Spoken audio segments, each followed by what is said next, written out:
शरीर और इंद्रियों से ऊपर कौन है? प्रज्ञान। उसके लिए बताया गया प्रज्ञानम ब्रह्म, वो मन की अवस्था है। वहां पर हम मनुष्यता में पहुंचते हैं, वो है प्रज्ञान आत्मा। और जब मनुष्यता से हम दिव्यता में प्रवेश करते हैं तो वेद कहता है वो हमारी अवस्था होती है विज्ञान आत्मा। तो भूतात्मा, प्रज्ञान आत्मा, विज्ञान आत्मा, जिसमें पशु जीवन, मनुष्य जीवन और देव जीवन। अब देवी जीवन से परे जब हम ईश्वरत्व को प्राप्त होते हैं तब क्या संज्ञा होती है? प्रशांत आत्मा। उसको कहते हैं प्रशांत आत्मा। तो भूतात्मा, प्रज्ञानात्मा, विज्ञानात्मा, प्रशांत आत्मा, ये चार अवस्थाएं हमारी आत्मा की, चार स्तर पर हमारी चेतना विभाजित है। अब अपने आप को देखना है कि आप किस स्तर पर हैं। भूतात्मा के स्तर पर हैं या प्रज्ञान आत्मा के स्तर पर हैं या विज्ञान आत्मा के स्तर पर हैं, प्रशांत आत्मा के स्तर पर हैं। ये तो ना आप मानेंगे ना हम ही मानेंगे, वो तो आगे की बात है। लेकिन ये जो तीन अवस्थाएं हैं, क्योंकि इन तीनों अवस्थाओं में रहते हुए आप अपने व्यक्तित्व का संचालन कर सकते हैं, व्यक्तित्व का प्रयोग कर सकते हैं, व्यक्तित्व का उपयोग कर सकते हैं। इन तीनों अवस्थाओं, प्रशांत आत्मा में पहुंच करके व्यक्तित्व का उपयोग नहीं होता, व्यक्तित्व का संचालन नहीं होता, फिर वहां पर व्यक्तित्व समाप्त हो जाता है और केवल विशुद्ध अस्तित्व ही रह जाता है। ये मुक्त पुरुष की अवस्था है या समाधि की अवस्था है।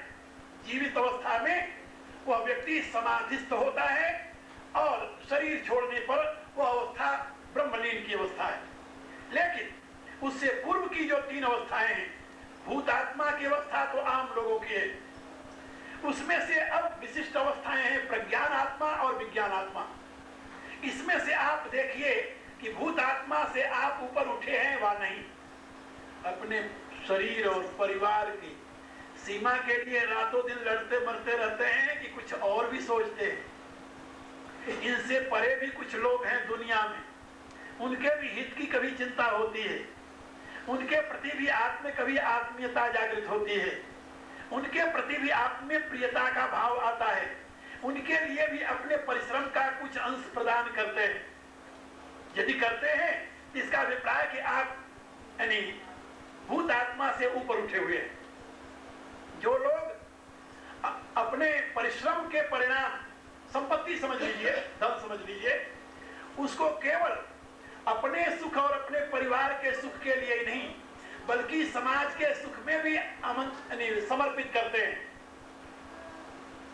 लोक हित में भी समर्पित करते हैं, दूसरे के हित में भी कुछ काम करते हैं, ये सोचते हुए कि उसके बदले में उनको क्या मिलेगा, कुछ मिलेगा कि नहीं मिलेगा, इसका न ध्यान देते हुए भी जो समाज के लिए अपने शक्ति का, सामर्थ्य का सदुपयोग करते हैं, ऐसे लोग प्रज्ञान आत्मा की स्थिति में है। ये माना जाता है, ये मान लिया जाता है कि वो भूत आत्मा से ऊपर अवस्था में उठ गए, वो प्रज्ञान आत्मा की स्थिति में। लेकिन वे लोग जिनमें इस प्रकार की वृत्ति नहीं है, उनको प्रज्ञान आत्मा की स्थिति में नहीं माना जा सकता। और जो लोग अपने पूरे जीवन को केवल लोक हित में समर्पित कर चुके हैं, जिनका अब अपने सुख की चिंता नहीं रही, अपने परिवार की चिंता नहीं रही, उनका कोई सीमित परिवार नहीं रहा, उनका कोई सीमित सुख नहीं रहा, जो सर्वभूतात्मा हो गए हैं, जो विश्व का सुख दुख उनका सुख दुख हो गया है, जो प्राणी मात्र उनको प्रिय लगता है, मानव मात्र के हित में जो सदैव निबंध रहते हैं, ऐसे लोग विज्ञान आत्मा की श्रेणी में गिने जाते हैं।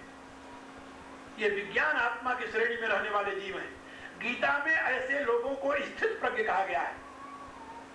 ऐसे लोगों को गीता के दूसरे अध्याय में स्थित प्रज्ञ कहा गया है और गीता के 12वें अध्याय में उन्हें भक्त कहा गया है, 14वें अध्याय में उन्हें गुणातीत कहा गया है, अनेक नामों से उनको संबोधित किया गया है और 16वें अध्याय में उनको दैवी संपत्ति से युक्त बताया गया है। इसलिए वो विज्ञान आत्मा की श्रेष्ठतम अवस्था है मनुष्य जीवन में जीने के लिए। विज्ञान आत्मा की अवस्था में रहता हुआ जो शरीर छोड़ता है वो शरीरांत के पश्चात प्रशांत आत्मा को प्राप्त कर लेता है। ये बात याद रखो।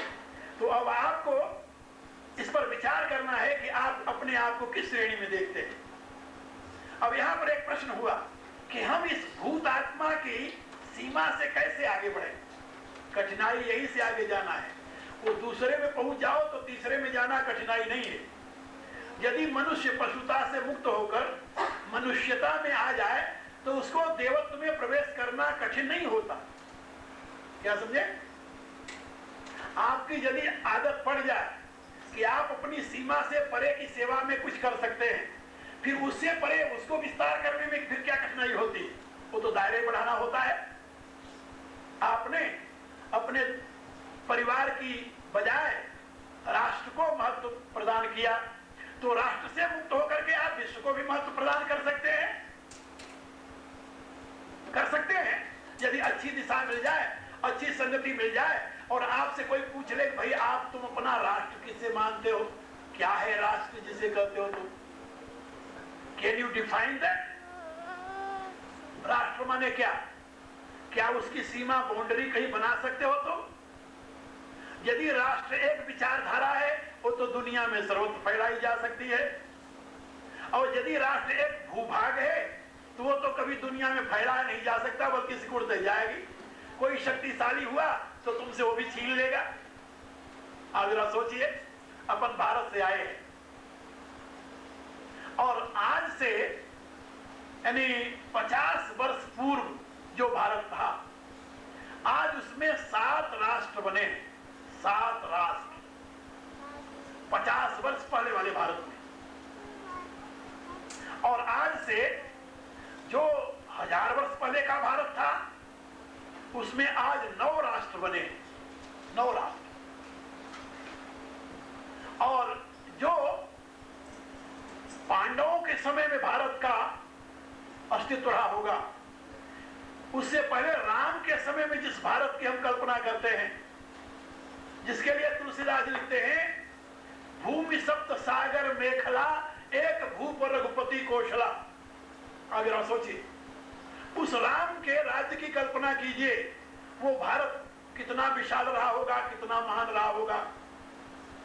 पांडवों के समय में जब महाभारत में हम पढ़ते हैं कि अर्जुन भीम आदि अपने विजय घोड़े को लेकर के अश्वमेध यज्ञ करने से पूर्व सारे भूमंडल में घूमते हैं, और अश्वमेध करने वाले का एक चैलेंज होता है कि या तो आप उसे युद्ध करो या उसके प्रभुत्व को स्वीकार कर लो। तो उन पांडवों के प्रभुत्व को सारी दुनिया ने स्वीकार कर लिया उस समय जहां तक मानवता थी, और उस समय की मानवता का वर्णन महाभारत में हमें मिलता है। मानव जाति कहां तक विस्तृत थी उस समय, जिसमें आपको यूनान तक, रोम तक, मिस्र तक भारत का प्रभाव पड़ने को मिलेगा। सीरिया तक भारत का प्रभाव पड़ने को मिलेगा। रशिया का बहुत बड़ा भाग जो उत्तर कुरु कहा जाता था, वहां तक भारत का प्रभाव मिलेगा। ये जिसको उस समय गंधर्व लोग कहते थे, चाइना आदि, ये सब भारत के प्रभाव से भूत था। कोई ऐसा मनुष्य समाज नहीं था जहां पर उस समय पांडवों का प्रभुत्व न गया हो। आप जरा सोचिए, तो देश की सीमा तो घटती बढ़ती रहती है। आज का भारत कहां रह गया? जो स्वतंत्रता से पहले के भारत को जानते हैं उनको पता है कि भारत कहां तक था, और अब तो अमृतसर के आगे ही यानी बैरियर लगा हुआ है। यानी जहां भारतीय संस्कृति का जन्म हुआ, आज आप उसे भारत नहीं कर सकते। ये बड़े दुख के साथ मैं बता रहा हूं। जहां भारतीय संस्कृति का प्रभात हुआ, प्रभात जिसे कहते हैं, उस क्षेत्र को आज आप भारत नहीं कह सकते। वो भारत नहीं कहा जाता, उसको क्या कहते हैं? पाकिस्तान।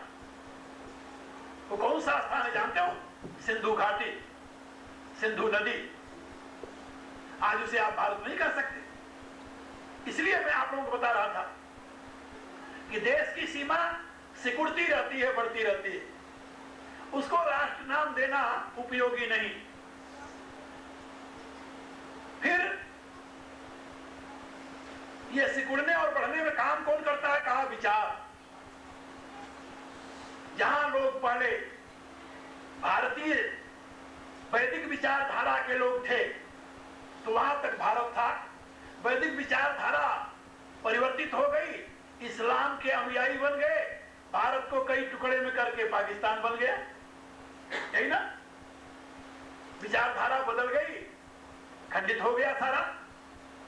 इसलिए मैं आप लोगों को बता रहा था कि यदि आप अपने परिवार से मुक्त होकर के अपनी सीमा थोड़ा सा बढ़ाए हैं, राष्ट्र में आए हैं, तो वहां से आपको विश्व में फैलने में देर नहीं लगेगी। यदि आपकी समझ काम कर रही तो, और यदि समझ नहीं काम कर रही फिर तो इम्पॉसिबल, असंभव है। लेकिन यदि आप बुद्धि का प्रयोग करेंगे तो आप देखेंगे कि सारा विश्व आपका है। जहां पर वेद में राष्ट्र शब्द का प्रयोग है वहां किसी सीमा का नहीं, वहां पृथ्वी मात्र के लिए, ये बात याद रखना। वेद में जहां राष्ट्र शब्द का प्रयोग है वो भूमंडल के लिए, भारत मंडल के लिए नहीं है, इतना अंतर है। इसलिए आ समुद्र पर्यंता एक रात, ऐसा वेद का वाक्य है, यजुर्वेद में मंत्र है, जहां पर यानी प्रार्थना की जाती है परमात्मा से भूमंडल पर रहने वाले प्राणी सुखी हों और स्वस्थ हों, संपन्न हों और सदाचारी हों। इसके लिए प्रार्थना की जाती है परमेश्वर से यजुर्वेद के मंत्रों के द्वारा, और उसमें सीमा बताई है आ समुद्र पर्यंता एक रात। और आप सभी जानते हैं कि ये पृथ्वी जो है, इस पृथ्वी के चारों तरफ जल के सिवा और कुछ नहीं है, चारों तरफ। इसलिए आ समुद्र पर्यंता में जहां तक भूमि का अंत होता है, जहां से जल शुरू होता है, वहां तक ये पृथ्वी जो है एक रात है। एक रात माने एक राष्ट्र है, उसमें कोई विभाजन नहीं है। वैदिक दृष्टि में पृथ्वी का विभाजन नहीं है, ये बात याद रखो। इसीलिए पृथ्वी में, वेद में जहां पृथ्वी की स्तुति की गई है उसका नाम है पृथ्वी सूक्त। राष्ट्र की स्तुति जहां की गई है उस सूक्त का नाम है पृथ्वी सूक्त। 60 मंत्र हैं अथर्ववेद में पृथ्वी सूक्त के, यानी जिसमें यानी पृथ्वी की मातृभूमि की महिमा का गान किया गया है। वहां मातृभूमि माने ये भूमि माता है, मातृभूमि है। मातृभूमि शब्द का प्रयोग करते हैं ना, तो भूमि माने क्या? भूमि माने वसुधा, भूमि माने पृथ्वी, भूमि माने टुकड़ा पृथ्वी का नहीं, मातृभूमि। ये वेद का संदेश है, माता भूमि पुत्रो हम पृथिव्या। भूमि से कहीं किसी को आशंका हो जाए, इसीलिए दूसरे शब्द में पृथिव्या कहा गया है। माता भूमि पुत्रो अहम पृथिव्या। ये पृथ्वी भूमि हमारी माँ है, हम इसकी संतान हैं। वहां पर किसी टुकड़े की बात नहीं कही गई है, पूरे भूमंडल की बात कही गई है।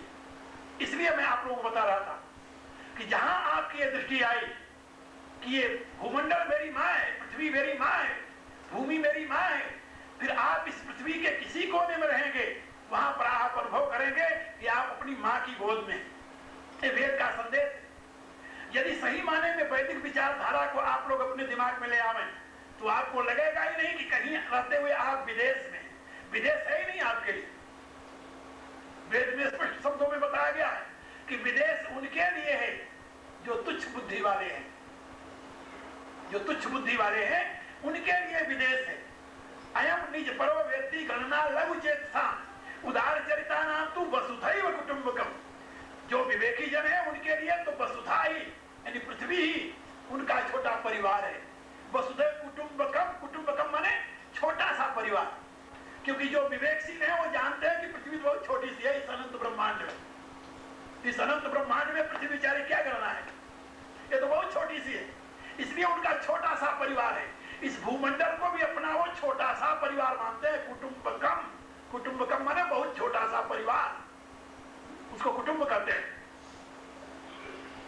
जो विवेकशील है उनके लिए, जो विचारशील है उनके लिए।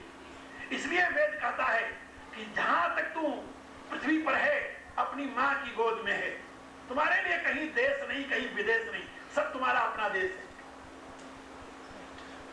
इसीलिए नीति शास्त्र में एक श्लोक है जिसमें बताया गया है कि राजा की अपेक्षा बुद्धिमान श्रेष्ठ है। राजा की अपेक्षा बुद्धिमान श्रेष्ठ है। कहा क्यों श्रेष्ठ है? कहा स्वदेशे पूज्यते राजा विद्वान सर्वत्र पूज्यते। कहा राजा की पूजा केवल अपने देश में होगी, जहां तक उसकी राज्य वही लोग उसे नमस्कार करेंगे, लेकिन विद्वान जो सारी पृथ्वी को अपना देश मान रहा है, उसके लिए वो जहां जाएगा वहीं उसकी पूजा होगी, जहां जाएगा वहीं उसका आदर होगा, जहां जाएगा वहीं उसका सम्मान होगा। इसलिए बुद्धिमान विद्वान ही वेद का सही मानव है और वेद की शिक्षा के अनुसार वह मनुष्यता से देवत्व में प्रतिष्ठित हो जाता है। इसीलिए बुद्धिमान लोगों के लिए रहने का जो स्थान है उसको जानते हो क्या कहते हैं वेद में? स्वर्ग। स्वर्ग माने सुवर्ग, सुष्ठु वर्ग, श्रेष्ठ वर्ग में वो रहता है, वो कुवर्ग में नहीं रहता, कुत्सित वर्ग में नहीं रहता। इसीलिए वेद ने समाज को दो वर्गों में विभाजित कर दिया, सुवर्ग में रहने वाले और कुवर्ग में रहने वाले। सुवर्ग में रहने वाले स्वर्गीय आत्मा कही जाती है। स्वर्गीय आत्मा माने स्वर्ग में रहने वाली आत्माएं, श्रेष्ठ वर्ग में रहने वाली आत्माएं, और कुवर्ग में रहने वाले कुत्सित वर्ग में, दूषित वर्ग में रहने वाले लोग। उसमें विभाजन किस आधार पर हुआ है? केवल इस आधार पर, जो सारी भूमि को अपनी मां मानता है, सारे विश्व को अपना एक छोटा सा परिवार मानता है, जिसके हृदय में कहीं अयम निज पड़ा, ये मेरा ये तेरा, ऐसा विभाजन नहीं है, वही सुवर्ग में रहने वाला उदार चरिता नाम, उसके लिए वसुधैव कुटुंब है। और जो ये मेरा है ये तेरा है, मेरे तेरे के द्वंद्व में जो रहता है वो कुवर्ग में रहने वाला कुत्सित प्राणी है, क्योंकि वही तो अनर्थ की जड़ चलती है सारी दुनिया में। संघर्ष है किसके लिए? मेरे और तेरे के लिए। जहां पर मेरा है वहां तेरा है, जहां तेरा है वहां मेरा है, जहां मेरा तेरा प्रारंभ हुआ वहां संघर्ष शुरू हो जाता है। फिर मेरा कितना बड़ा हो, तेरा कितना छोटा हो, यही संघर्ष का कारण है ना। इसलिए वेद का ऋषि इस भूमि से प्रार्थना करते हुए कहता है, मेरी मां तुम अपनी ऐसी क्षमता मुझे भी दे दे, अपने ऐसे भाव मुझे भी दे दे, अपने ऐसा धैर्य मुझे भी दे दे। वह ऋषि प्रार्थना करता है इस भूमि मां से, पृथ्वी सूक्त में। वो कहता है, मां तेरी गोद में रहने वाली तुम्हारी संतानें अनेकों भाषाएं बोलती हैं, अनेकों धर्मों को मानती हैं। इसका अभिप्राय वैदिक ऋषि पूर्ण सजग है कि इस पृथ्वी पर रहने वाले मनुष्य अनेकों भाषाएं बोलते हैं, अनेकों धर्मों को मानते हैं। वो कहता है कि मां तुम्हारी गोद में रहने वाली तुम्हारी संतानें अनेकों भाषाएं बोलती हैं, अनेकों धर्म मानती हैं, अनेकों प्रकार से उपासना करती हैं, लेकिन सब तुम्हारी करुणा की भाजन बनी हुई है। सबको तुम आश्रय देती हो, सबको तुम अपने यानी नदी रूपी स्तन से अमृत में दूध पिलाती हो, सबका पोषण करती हो। मां ऐसे ही मेरे में भी अपनी भावना भर दे। यानी कहने का अभिप्राय कि सभी भाषाओं को बोलने वाले, सभी धर्मों को मानने वाले, सभी भावों से युक्त रहने वाले मनुष्यों को मैं तुम्हारे जैसा ही प्यार करूं और अपना मानूं। कितनी उदात्त भावना है ऋषि की। ये तभी हो सकता है जब आप भूत आत्मा की श्रेणी से ऊपर उठे।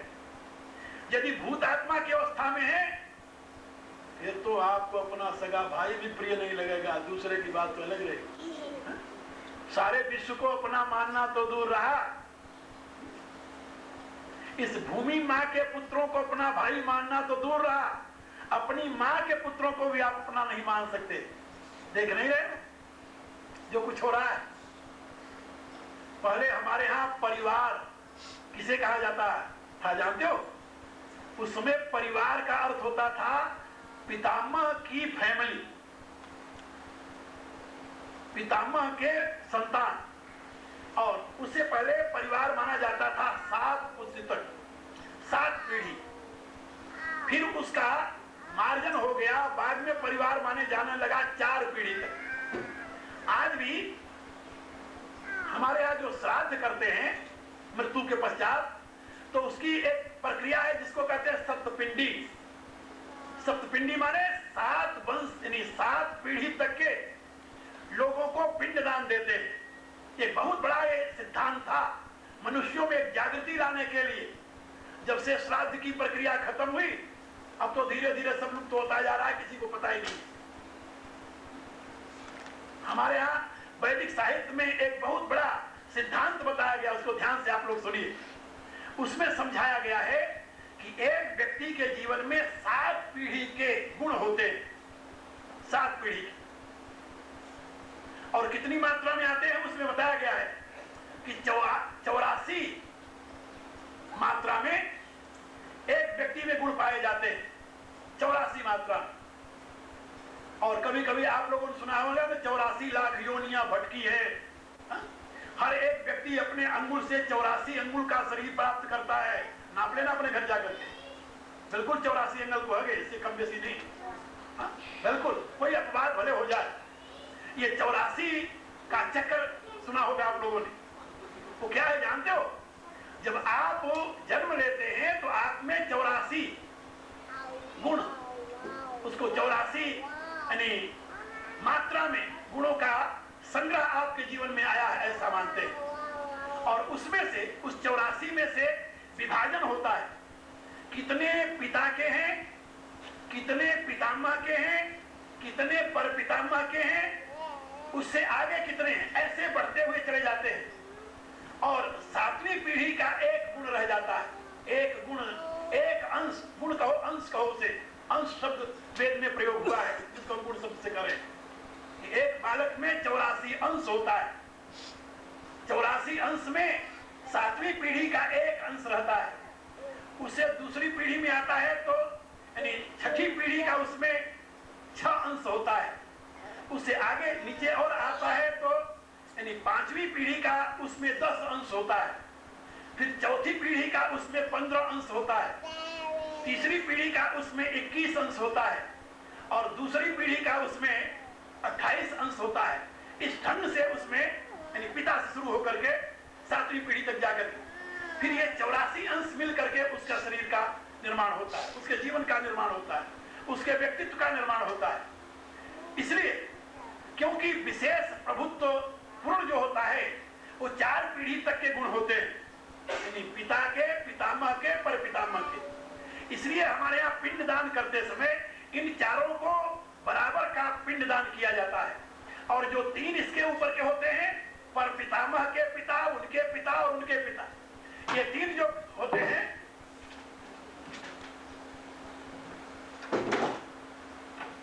इनके विषय में समझाया गया है कि ये केवल वासना मात्र से इनकी तृप्ति हो जाती है, इनके नाम पर केवल तर्पण कर देते हैं। तो वो जो 3 होते हैं जिसकी संज्ञा मैंने बताई 10, 6 और 1, इन तीनों का, इनका भी प्रभाव होता है, लेकिन उतना नहीं होता जितना कि 15, 20 और 28 का होता है। तो ये जो क्रम है उसमें हमें समझाया जाता है कि हमारे जीवन में 7 पीढ़ी तक हमारा परिवार बनता है। इसीलिए विवाह, शादी आदि में 7 पीढ़ियों तक का संबंध वर्जित है। भारतीय धर्म स्मृतियों में 7 पीढ़ी से ऊपर हो गया यदि तो उस वंश के लड़के से और दूसरे वंश की लड़की का विवाह हो सकता है। 7 पीढ़ी तक शादी नहीं हो सकती, हमारे यहाँ नहीं होती थी। और उसके पश्चात फिर और इसमें देखिए 4 पीढ़ी तक तो हम अपने जीवन में देखते हैं कई परिवार बैठे हुए हैं, पर पिता बैठा हुआ है, पितामह है, बाप है और बच्चे हैं। 4 पीढ़ी तक उनका परिवार कहा जाता है। उनका खाना पीना, लेना देना सब एक साथ चलता है। उनका उत्सव हुआ तो एक साथ है, सूतक पड़ा तो एक साथ है, मानगी पड़ी तो एक साथ है। उसमें कोई शुभ कर्म या कोई अशुभ कर्म नहीं होते। 4 पीढ़ी तक ये परिवार माना जाता है। और आजकल परिवार समाप्त हो गया, अब रह गई फैमिली। परिवार तो खत्म हो गया। फैमिली का हमारे संस्कृत में या हिंदी में कोई अनुवाद नहीं है, क्योंकि फैमिली की ऋषियों ने कभी कल्पना नहीं की थी। फैमिली माने बीवी, बच्चे और आप, यही ना। फैमिली में ब्रदर नहीं आते ना, ना। नहीं, बीवी बच्चे और आप, इसकी कभी भारतीय ऋषियों ने कल्पना ही नहीं की। इसलिए इस फैमिली के लिए कोई नाम नहीं हमारे यहाँ। परिवार जो शब्द है वो 4 पीढ़ी के लिए, एक पीढ़ी के लिए नहीं है। अब आप सोचिए, यानी कितना आपका जीवन सिकुड़ता रहा, पशुता की तरफ कितना अधिक वृद्धि होती जा रही है, मनुष्यता की तरफ जाने की बजाय हम कितने सेल्फ सेंटर्ड होते जा रहे हैं। दिव्यता तो बहुत दूर की रह गई। यानी विज्ञान आत्मा तक पहुंचने की बात तो कल्पना से शायद परे की लोग सोचते हैं। प्रज्ञान आत्मा तक पहुंचने के लिए ही तैयार नहीं हो, मनुष्य बनने के लिए तैयार नहीं। स्थिति है हम भूत आत्मा में ही प्रसन्न हैं। भगवान ने कहा कि जो भूत आत्मा में प्रसन्न रहते हैं उनको मैं वही व्यवस्था कर देता हूं। ममात्मा भूत भावना, भूत भावन भूतेषु ममात्मा भूत भावना का वही रह जाते हैं। ठीक है, वही संतुष्ट है। ऐसे आपको बहुत से लोग मिलेंगे। धर्म का प्रयोजन है आपके जीवन की यथार्थता को समझाकर आपको भूत आत्मा से उठाकर प्रज्ञान आत्मा में बैठाना, प्रज्ञान आत्मा से उठाकर विज्ञान आत्मा में बैठाना। ये धर्म का प्रयोजन है। यानी आपके भौतिक विकास नहीं, आपके जीवन का विकास करना, यह धर्म का प्रयोजन है। धर्म आपको रोटी नहीं देगा, क्या समझे? ना ना, धर्म आपके रोटी की व्यवस्था नहीं करता। रोटी की व्यवस्था तो आपका कर्म करेगा। फिर धर्म क्या करेगा? धर्म आपके जीवन के विकास की व्यवस्था करेगा। रोटी, कपड़े, मकान की व्यवस्था धर्म नहीं, कर्म करता है। याद रखना मेरी बात। लेकिन कर्म किसके लिए है? कर्म कर्म के लिए नहीं होता।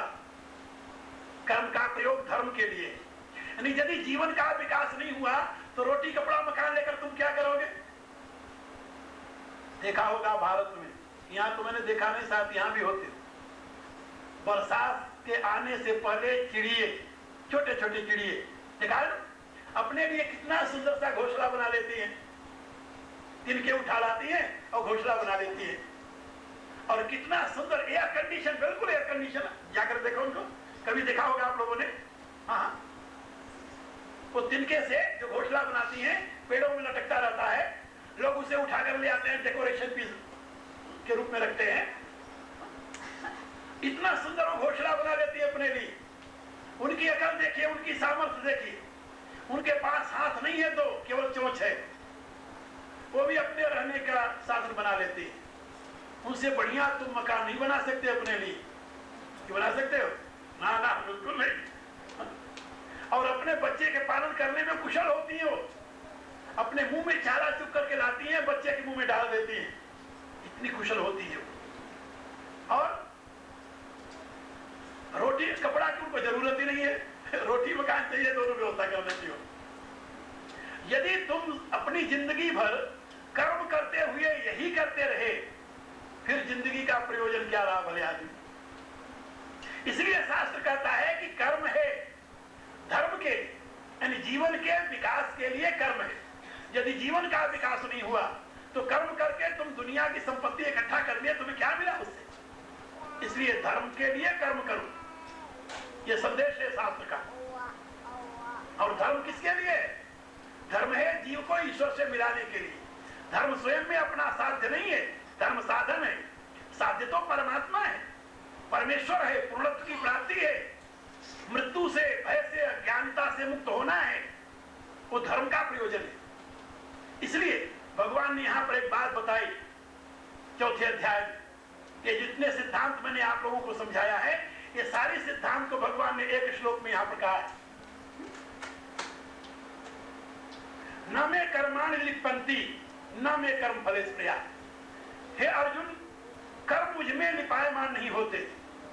न माम कर्माणि लिप्यन्ति न मे कर्म फले स्पृहा। कर्म मुझ में लिपायमान नहीं होते। क्यों नहीं होते? इसलिए कि मैं कर्म को कर्म के लिए नहीं करता, कर्म को धर्म के लिए करता हूं। तुम भी यदि कर्म धर्म के लिए करो तो कर्म तुम्हें से लिपायमान नहीं होंगे। न माम कर्माणि लिप्यन्ति न मे कर्म फले स्पृहा।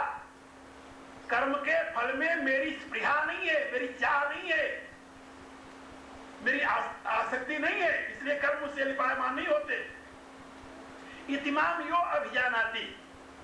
और ऐसा जो लोग जान लेते हैं और इसके अनुसार कर्म करने लगते हैं, वो भी कर्म भीर न सबद्धते, वो भी कर्म से बंधते नहीं, वो भी कर्म से मुक्त हो जाते हैं। आगे उन्होंने कहा, जिसकी व्याख्या आज करनी है, एवं ज्ञात्वा कृतम कर्म